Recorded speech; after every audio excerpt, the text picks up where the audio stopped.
iniziare la mia condivisione con un canto che tutti conoscono, Veni Sanctus Spiritus. Se possiamo cantare questo ritornello 3 volte prima di iniziare. Veni Sanctus Spiritus, Veni Sanctus Spiritus, Veni Sanctus Spiritus, Veni Sanctus Spiritus, Veni Sanctus Spiritus. Je voudrais remercier beaucoup les pères franciscains qui m'ont invité à prendre part à ce premier congrès international. C'est ma première fois et je pense que ma mère fondatrice au ciel sera très contente parce qu'elle aimait beaucoup l'ordre franciscain. Elle nous dit, nous sommes nourris de la sève franciscaine. Alors, je voudrais... Parla in francese ma piano. Piano c'è l'ora. Sì. Alors, je voudrais partager avec vous 2 expériences ou 2 réalités sur lesquelles s'étend notre action d'évangélisation. La première est avant tout le Congo. Ici, il est parti.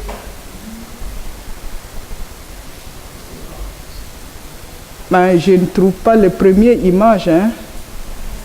Bon, le Congo, j'ai voulu présenter le Congo parce que, pour ne pas nous confondre avec la République démocratique du Congo. Souvent, quand on parle de ce Congo, tout le monde voit le grand Congo et le petit est oublié. Et moi, mon partage s'étendra sur... Excusez que je tourne, hein, parce que je dois voir l'image. Mon partage va plutôt s'orienter sur le diocèse de Ouesso. Et deuxième partage, ça sera sur une réalité qui m'a beaucoup frappée et c'est une expérience que j'ai vécue, que je voudrais partager avec vous en Sicile où je suis actuellement en mission. Et nous voyons arriver les migrants. Donc, ça sera le deuxième partage sur les migrants, si le temps me permet. Et je pense que le temps me permettra parce que le deuxième partage me tient beaucoup à cœur. Ça m'a beaucoup fait réfléchir ma présence à Sicile et voyant tous ces immigrés qui arrivent, 1000 personnes par jour dans ces îles italiennes, dans ces côtes italiennes. Alors, si le temps me permet, j'aimerais bien partager avec vous pour que nous puissions pousser notre réflexion et orienter notre regard vers un mini-monde qui est en train de nous pousser.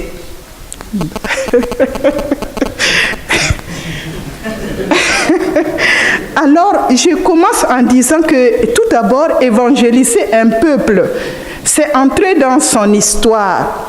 Si l'évangélisation est une vie, donc il nous faut entrer dans l'histoire de ce peuple. Et derrière cette histoire se trouve entre autres la terre, qui constitue une partie de sa vie, de son organisation, de son pouvoir et de son économie. Et en plus de la terre, il y a la langue, qui est le témoin et le véhicule de toute sa culture, sa tradition, ses coutumes, son mode d'expression et de communication avec le monde extérieur et intérieur. Donc vous voyez, c'est des réalités qui se conjuguent. Alors, notre présence dans le diocèse de Ouesso, c'est là où c'est... Excusez. C'est toute cette partie où c'est encadré, la superficie est déjà donnée, vous pouvez voir. Le diocèse de Ouesso, excusez que je me mette debout, hein. Le diocèse de Ouesso est un diocèse de première évangélisation. J'ai essayé de donner les statistiques pour essayer de nous montrer combien nous sommes 28. Il y a 28 paroisses, 9 prêtres, 3 religieux, 18 religieuses. Et nous avons été appelés dans ce diocèse en 1956 par les pères spiritains.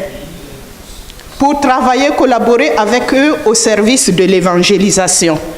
Donc, comme vous le voyez, actuellement, le diocèse, l'évêque est un Français.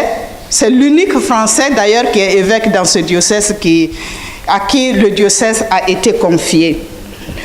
Donc, je dirais, notre service dans ce milieu de première évangélisation, en dehors de l'enseignement catéchétique et scolaire qu'a sur les sœurs, elles s'investissent particulièrement dans l'éducation des peuples autochtones. Bon, ces peuples autochtones, je dis, ce sont ceux qu'on appelait autrefois les Pygmées, mais le nom est incorrect. Le nom est incorrect, on n'utilise plus ce terme-là aujourd'hui. Et d'ailleurs, on donnait le nom Pygmée en référence à leur taille. Mais mon expérience me prouve que ce ne sont pas des gens de petite taille. Vous les voyez déjà sur la photo, ils sont très, très, très, très grands. Et il y a aussi des petites personnes, mais ce n'est pas le terme adapté pour les appeler. Et ce peuple autochtone, on le trouve disséminé tout au long de l'Afrique centrale, les grandes forêts de l'Afrique centrale. On les trouve au Cameroun comme on les trouve aussi au Congo démocratique. Et plus particulièrement, notre partage se portera sur les peuples autochtones du Congo-Brazzaville. Ces peuples, nous avons commencé petit à petit à les approcher. C'est un peuple qui vit exclusivement de la cueillette, de chasse et de pêche. À part ceux qui commencent petit à petit à sédentariser généralement, la population ne pratique pas la culture. Et ils ne vont pas non plus à l'école. Et même s'ils allaient à l'école, ce n'est pas facile. Ils sont méprisés. Et vous le savez bien, personne n'accepte d'être méprisé. Ou ils ne veulent pas non plus suivre la rigidité, ils préfèrent être libres.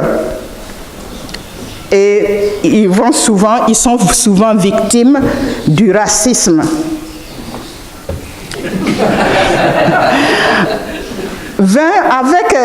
Nous avons essayé, notre approche, nous avons essayé d'envoyer 20 enfants à l'école, mais ils ont tous fui. Ils ont tous fui parce que les autres, comme je vous ai dit, les méprisent. Et malgré qu'ils sont petits, on leur dit qu'ils sont petits de taille, ce sont des peuples aussi qui aiment la liberté, qui veulent jouir de leur liberté, aller dans la forêt comme revenir. Et à cause de leur vie nomade, ils sont sans terre. Le plus souvent, ils sont marginalisés et discriminés à cause de leur mode de vie différente. Pire encore, ils n'ont pas la possibilité d'accéder aux soins de base, soit par faute de papiers d'identité qui ne leur ont pas été délivrés à la naissance, soit à cause du refus d'enregistrement. En plus, une fois en ville, leur intégration est très difficile parce que les autres ne les acceptent pas. L'initiative pour nous d'ouvrir, je pense que j'aurais besoin de quelqu'un ici, parce que quand je parle, je n'ai pas... Donc, l'initiative pour nous d'ouvrir une école dans ce village qu'on appelle Balouma, qui est à 7 km de Ouesso, est née d'un jeune garçon autochtone qui avait fréquenté jusqu'en classe de 4e et qui, se trouvant libre, a pris l'initiative de réunir ses petits frères dans une classe abandonnée pour les alphabétiser. Alors, saisissant avec joie cette occasion, nous avons ouvert une école de 3 classes multigrades. Excusez, je vous comprends.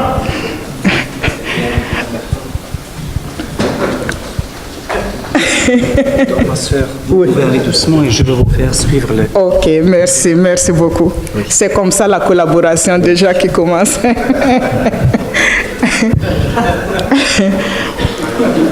Je peux aller? Oui, vas-y. Donc, je disais que l'initiative pour nous d'ouvrir une école dans le village de Balouma est née d'un garçon d'un peuple autochtone qui a fréquenté en classe de 4e, mais qui n'a pas pu continuer. Et se trouvant libre, il a commencé avec ses petits frères pour l'alphabétisation. Nous avons saisi cette grande et avec joie cette occasion pour ouvrir une école. Premièrement, c'était une école de 3 classes, multigrades.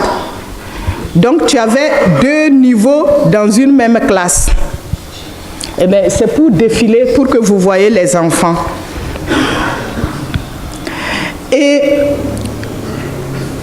cette école a commencé avec un des peuples autochtones que nous avons eu à préparer et 3 moniteurs qui ont accepté de diriger l'école qui est devenue aujourd'hui l'école Bienheureuse Marie de la Passion. En 2012, avec l'aide de la Caritas italienne et allemande, nous avons pu réaliser pour la rentrée scolaire un cycle complet de 6 classes, plus un petit dispensaire en annexe. Et notre objectif, c'est pour assurer les soins aux élèves, l'annexe, le dispensaire, assurer les soins aux élèves et en même temps à d'autres enfants des peuples autochtones, souvent malades à cause du manque d'hygiène et de conditions de vie très dures en forêt. En forêt, il y a souvent des accidents, le paludisme, la dysenterie, des mycoses, des parasites intestinaux et tuberculose. L'objectif que nous visons, comme je vous ai dit, est non seulement procurer des soins primaires aux élèves, mais les sensibiliser à l'observance de l'hygiène des enfants et des adultes malades qui viennent à nous. Après l'inauguration de nos bâtiments en octobre 2012, plus de 300 enfants et adultes sont soignés dans ce petit dispensaire qui ne dispose que peu de matériel, et ceci fait déjà d'ailleurs notre grande difficulté, le moyen du matériel. Nous manquons de produits pharmaceutiques de première nécessité pour procurer à tous les soins qu'il faut. À l'école, c'est le manque de moyens financiers pour se procurer le matériel didactique afin d'aider l'école à bien fonctionner. Et aussi pour soutenir ces enseignants bénévoles qui nous aident. S'il n'y a pas un soutien, ils finissent par nous quitter et partir. Ils s'en vont et nous laissent. Notre travail d'éducation dans ce milieu autochtone est un travail de longue haleine qui n'est pas du tout facile. Il nécessite de l'amour, du courage, de la patience et une longue attente avant de voir les fruits. Ce n'est pas un lieu où il faut voir les fruits tout de suite pour dire « j'ai fait ça, j'ai fait ça, j'ai fait ça ». Non, ça demande du temps. Depuis 24 ans que nous travaillons dans ce milieu, c'est à peine si nous voyons les résultats. Il y a des gens qui nous disent « mais pourquoi vous restez ici? Il faut aller et puis les laisser ». Mais cela n'arrête pas notre élan missionnaire. Ces peuples sont très timides avec les étrangers, tant qu'ils n'ont pas senti que les rapports sont sincères et n'entravent pas leur liberté. Ce complexe d'infériorité de ce peuple, conséquence de notre complexe de supériorité, les marginalise. Le fait de les considérer tous comme étant de petite taille, ce qui n'est pas toujours vrai, comme je l'ai dit, leur mode de vie très précaire dans un milieu difficile et la manière dont ils sont traités par leurs voisins les Bantous qui les prennent comme leur propriété explique cette attitude qui paralyse leurs rapports. Malgré tout, nous constatons de petits signes d'évolution. Petit à petit, ils se rapprochent près des agglomérations bantoues. Les Bantous sont leurs voisins. Ceci donne beaucoup d'espoir Écoutons le témoignage récent qu'une des sœurs qui travaille là-bas m'a écrit en disant « Tu sais, nous avançons doucement avec nos petits frères pygmées. » Ne tenez pas pygmées, mettez autochtones à la place. Le nombre augmente petit à petit. L'inscription cette année est passée à 135 élèves. Pas trop de fuites. En plus, ils ont la cantine scolaire. Ceci est sans doute un motif de plus pour rester en classe, même si nous continuons la sensibilisation des parents pour les aider à lire à la maison. C'est toujours difficile. Mais notre grande joie, continue la sœur, nous avons 3 enfants au collège, 2 autochtones et une bantou. Pour vous dire, les missionnaires y trouvent leur joie à se mettre au service d'un peuple dont le monde se préoccupe fort peu. Avec l'Église locale, qui s'efforce d'améliorer la vie des gens, surtout les plus pauvres, et de préparer l'avenir en éduquant les jeunes et les cadres de la société d'aujourd'hui et de demain, nous tentons par notre pastorale de proximité d'assurer une éducation intégrale aux enfants des peuples autochtones, de leur fournir des atouts pour le respect de leur dignité et surtout de faciliter leur intégration dans les milieux urbains. Cependant, quelques préoccupations ou défis pastoraux nous habitent. La ville de Ouesso est une région dont les grandes forêts attirent beaucoup d'opérateurs économiques. Des sociétés occidentales se sont implantées plus particulièrement dans ces forêts pour une exploitation intensive du bois. Chaque jour, des arbres de 60 mètres de haut sont abattus et transportés hors. Il y a le bac, tu peux me montrer, il y a le bac, il y a un bac, c'est devant. Oui, ça. Donc vous voyez ça, les forêts, les arbres. Je suis émerveillée de voir les arbres à Ouesso. Comme moi, je viens d'un pays désertique, où les arbres, c'est petit. Quand je vois un arbre de 60 mètres, moi je dis, je loue le Seigneur. Ça m'invite tout de suite à la louange. Alors, ces bois sont coupés et transportés dans ces bacs. On traverse le fleuve et le pays, Ouesso fait frontière avec le Cameroun. Le bois va au Cameroun. Du Cameroun, c'est porté à l'extérieur. Et c'est ce que je dis, ça nous préoccupe. Et comme j'ai eu à le dire, en portant tous ces bois, en les abattant et en les amenant hors du pays, c'est quantité de tiges d'avenir qui s'en vont. Les peuples sont parfois chassés à retourner dans les forêts pour l'exploitation du bois. Nous voyons aussi que ce peuple est très vulnérable, exposé continuellement à la marginalisation. Malgré que l'ONU tire la sonnette d'alarme, il y a souvent une loi qui a été faite en 2011 pour leur protection, mais entre ce qui est dit comme loi et la pratique sur le terrain, c'est tout à fait différent. L'exploitation de ces forêts équatoriales, de nouveaux peuples s'installent tout autour de Baloma, poussant les populations autochtones qui historiquement sont considérées les premiers habitants du Congo à quitter les lieux. Il me reste 5 minutes et je vais aborder le problème des migrants. Oui, donc je conclue. Donc leur situation est vraiment préoccupante parce que ça menace leur existence. C'est pour cela que je dis que l'évangélisation, c'est entrer dans l'histoire d'un peuple et dans ce peuple-là qu'il y a la terre.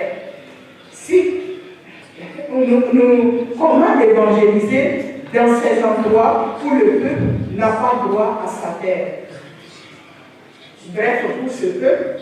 Et je passe brièvement, je pense que donnez-moi au moins 10 minutes. Donc, montrer le Maroc. Ok.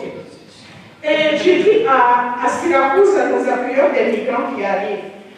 Et ces migrants arrivent d'abord, le premier point de départ, c'est le Maroc, où nos sœurs travaillent avec les jésuites au service des migrants.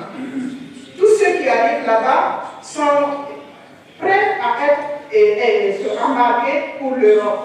Et ils arrivent au Maroc, vous avez, bon, je ne suis pas assez grande, vous avez là-bas l'île de Melilla, d'Espagne. Il y a deux voies d'entrée. La voie d'entrée en Espagne, la voie d'entrée en Europe, où ils passent vers les portes italiennes. Et là, je ne m'arrête pas là, vous avez plusieurs voies d'entrée. Ça, c'est pour nous dire, ouvrir les horizons sur le mouvement migratoire aujourd'hui. Donc, tout c'est, mais moi, je suis ici à la Méditerranée. Donc, et vous voyez toutes les flèches, parce que la maison de Syracuse où je suis, nos sœurs ont un centre d'accueil. Oui.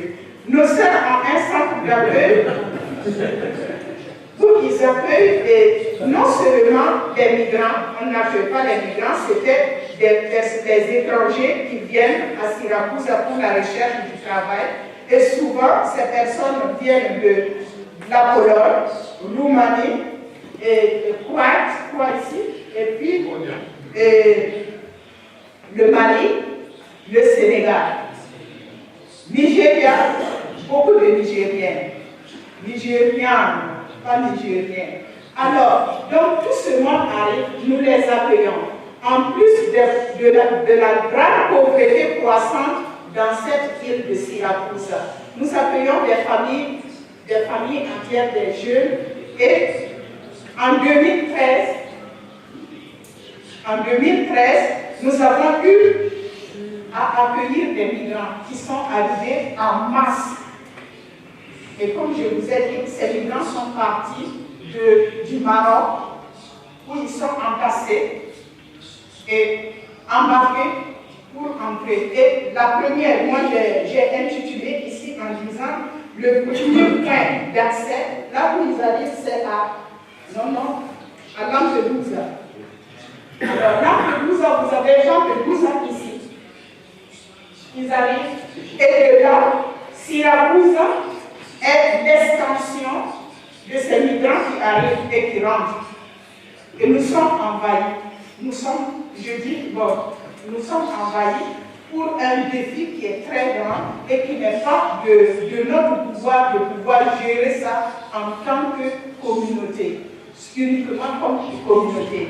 Et j'ai dit, souvent en lisant certains articles qui paraissent sous cette situation, j'ai été fortement frappée par le témoignage de ces migrants et dans le journal La Croix, d'ailleurs je dis c'est comme une note que vous verrez dans la Croix du 24 février où ils donnent les migrants donnent eux-mêmes leur témoignage. Et il y a plusieurs types de migrants. Il y a premièrement ces migrants qui quittent parce qu'il y a la guerre dans le pays, ils fuient. La plupart que nous avons eu à accueillir, ce sont des Égyptiens, des Syriens, des Somaliens, des Érythréens et des Maliens. Et tout dernièrement, moi je peux dire, des Sénégalais. Et tous, avant ça commençait par des mineurs qui arrivaient. Et après, c'est des familles entières qui arrivent. Nous verrons les statistiques comme ici, comme vous le voyez, que moi je les ai essayé de relever ça sur l'Organisation internationale des migrants, de attirer notre réflexion, aider à notre réflexion. Moi, c'est pour aider à notre réflexion. Je dis, le défi est à notre porte aujourd'hui. Quand nous parlons de la mission, nous le voyons très loin. Mais la mission est tout proche de nous. Et ça vient de tous les parts. Comme j'ai cité ici, c'est pas seulement le continent africain. Il y a la Pologne. Nous avons des Polonaises qui arrivent. Nous avons de la Roumanie qui arrive. En même temps qu'ils arrivent, nous avons des jeunes de Siracusa qui sont sans travail et qui sont obligés de quitter Siracusa pour d'autres directions. Vous voyez, ce mouvement migratoire, je pense que l'Occident a essayé de prendre des mesures pour arrêter, et dans mon texte, je n'aurai pas le temps de vous lire, et surtout en Espagne, ils ont monté des murs de 11 heures.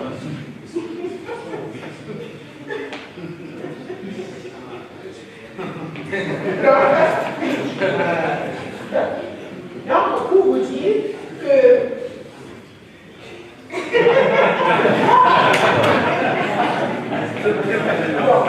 je passe à ma réflexion, malgré la vie et la mort. Moi, j'ai dit la vie et la mort.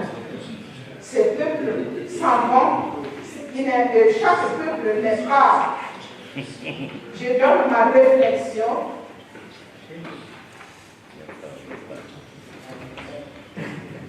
Père, excusez-moi, je vous donne un peu ma réflexion là-dessus.